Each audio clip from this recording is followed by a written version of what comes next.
The music of 1971 could arguably be described as the music that changed our lives forever. While songs like American Pie and What's Going On dominated the airwaves, there were incredible tracks that were quietly pushed aside, but some that should have been bigger hits. Let's dive in. Sweet City Woman by the Stampeders emerged from Calgary's music scene in 1971, marking Canada's confident entry into the international rock arena. The Stampeders' journey began in 1964 as a six-piece band called the Rebounds, but internal tensions and creative differences whittled them down to a powerhouse trio. The record label initially rejected the song, claiming it wasn't commercial enough, a decision they'd later regret as it soared to number 1 in Canada and cracked the top 10 in the US. What many don't know is that the distinctive banjo riff that opens the song wasn't originally planned.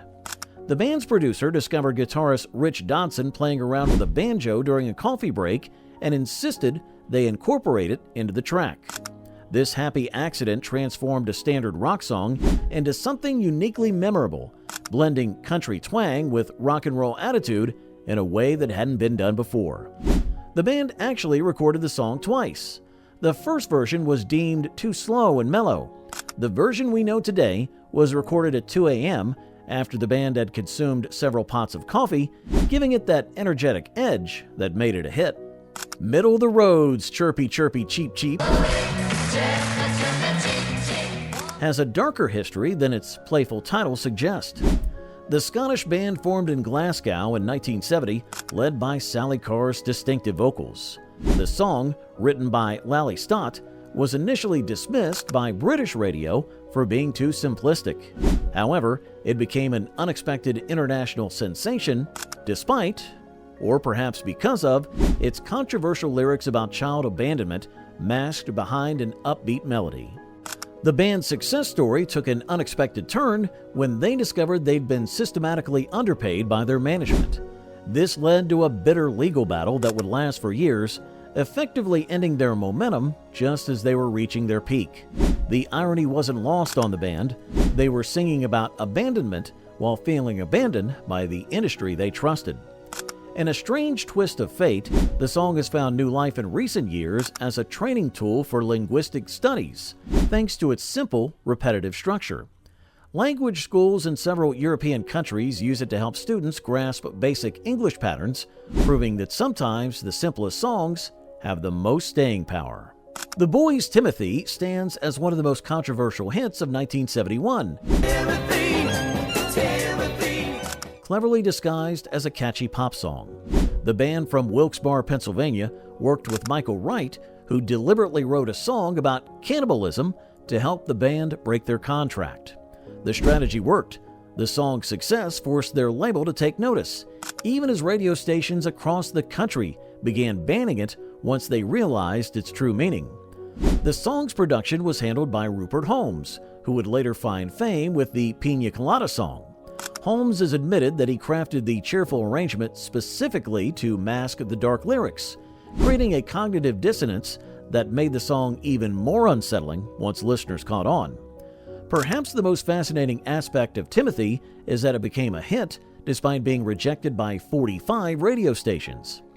The controversy actually helped propel it to number 17 on the Billboard charts, proving that sometimes the best marketing is unintentional. Hey guys, don't forget to share your memories in the comments below, and don't forget to hit that like button and subscribe to catch more hidden gems from our musical past. Now, let's continue our journey through 1971's forgotten hits. Brewer and Shipley's One Toke Over the Line became an unexpected cultural flashpoint in 1971. The duo formed in Kansas City in 1967, building a following with their pristine harmonies and folk rock style. The Nixon administration labeled them as subversive, with Vice President Spiro Agnew specifically naming them as an example of drug-oriented music. This attention from the White House ironically helped boost their record sales, even as radio stations removed the song from their playlists. What's particularly fascinating is that Lawrence Welk's wholesome television show featured the song, completely missing its drug references and introducing it as a modern spiritual. This misunderstanding made its way to the highest levels of the government, where the FCC struggled to definitively prove the song promoted drug use. The duo found themselves simultaneously celebrated by the counterculture and monitored by federal authorities. Michael Brewer and Tom Shipley actually wrote the song while waiting to perform at the Vanguard in Kansas City. They were nervous about going on stage and created it as a joke to calm their nerves. They never intended to record it, but their producer insisted after hearing them perform it during a sound check. The Undisputed Truth's Smiling Faces Sometimes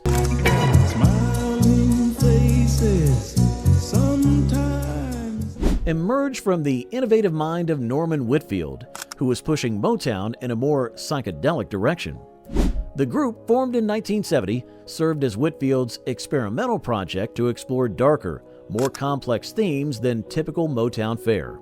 The song's paranoid lyrics and haunting arrangement reflected the growing distrust in American society, making it particularly relevant during the Vietnam era. Before the Undisputed Truth recorded it, Whitfield had produced a 12-minute version with the Temptations. However, Motown head Berry Gordy Jr. deemed it too controversial for the more established group. Whitfield's decision to give it to the Undisputed Truth allowed him to create an even more experimental arrangement, incorporating psychedelic effects and extended instrumental breaks that wouldn't have fit the Temptation style. The recording sessions were notorious for Whitfield's perfectionism. The group reportedly recorded the main vocal track 47 times before he was satisfied. When asked why, Whitfield simply said, "Because people need to feel the paranoia in their bones." The song's message about deception and false friends came from Whitfield's own experiences in the music industry. Cornelius Brothers and Sister Rose brought family harmony to new heights with Treat Her Like a Lady.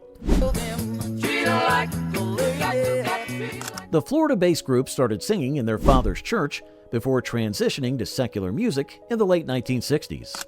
Their story took an unexpected turn when they discovered their original recording contract had been signed by their father while they were still minors, leading to years of legal battles over royalties. The song's message about respecting women stood out in an era when the women's movement was gaining momentum. However, the group faced criticism from some feminist organizations who argued the lyrics perpetuated patriarchal attitudes. The controversy only helped fuel the song's success, as radio stations found themselves fielding calls from listeners on both sides of the debate. In an ironic twist, Sister Rose actually wrote most of the song, but wasn't credited due to the publishing agreement their father had signed. She wouldn't receive official recognition for her contribution until 1997, when the copyright was finally revised. Hey friends, if these songs bring back special memories, we want to hear about them. Share your stories in the comments below. And if you're enjoying this trip down memory lane, make sure to hit that subscribe button and share this video with friends who appreciate great music with a story behind it. The Raiders' Indian Reservation Indian Nation represented a dramatic shift for a band previously known for Revolutionary War costumes and upbeat pop hits. The song, which tackled the serious subject of Native American rights, marked their transformation into a more socially conscious group. The band's evolution caused internal tensions, with some members wanting to maintain their lighter image, while others pushed for more meaningful material. What many don't know is that the song was originally recorded by British singer Don Farton in 1968. The Raiders version added specific references to the Cherokee Nation and altered the arrangement to include traditional Native American drumming patterns. These changes weren't without controversy, as some criticized the band for appropriating Native American culture. During the recording, lead singer Mark Lindsay insisted on doing his vocals in complete darkness, with only a small red light in the studio. He claimed this helped him connect with the song's emotional content. Yvonne Elliman's I Don't Know How to Love Him I don't know how to love him. launched her career in an unusual way. She was working as a singer in London clubs when Andrew Lloyd Webber and Tim Rice discovered her in 1970. They were so impressed with her raw talent that they offered her the role of Mary Magdalene in Jesus Christ Superstar before she'd ever acted on stage. several established singers had turned down the role, concerned about the rock opera's controversial religious themes. The recording process was particularly challenging because Elliman had never worked in a professional studio before. Furthermore, Lloyd Webber kept rewriting sections of the song during the sessions, forcing her to adapt continuously. The pressure was intense, as the production team knew this song would either make or break the entire project. Elliman actually recorded the song in one take, though the producers tried to get her to do multiple versions. She later said she was too nervous to do it again, and her anxiety actually helped capture Mary Magdalene's uncertainty and vulnerability. The Ides of March created LA Goodbye after their brass-heavy hit Vehicle left them typecast. The band, formed in Chicago in 1964, struggled with their record label's pressure to replicate their previous success. Instead, they deliberately stripped down their sound, removing the prominent horns that had become their trademark. This decision led to heated arguments with their management and nearly got them dropped from their label. The song's lyrics were inspired by a band member's girlfriend moving to Los Angeles to pursue an acting career. However, the record label insisted on removing a verse that they felt was too bitter, leading to a compromise version that softened the message. The band would later release the original version on an anniversary compilation, revealing a much darker tone. During the recording, the band accidentally left the tape running during a break and captured an impromptu jam session. This unplanned moment ended up becoming the song's bridge, proving sometimes the best parts of a recording are unscripted. Delaney and Bonnie's never-ending song of love came from their experiences touring with Eric Clapton. The married duo had built a reputation for their powerful live shows and ability to attract legendary musicians to their backing band.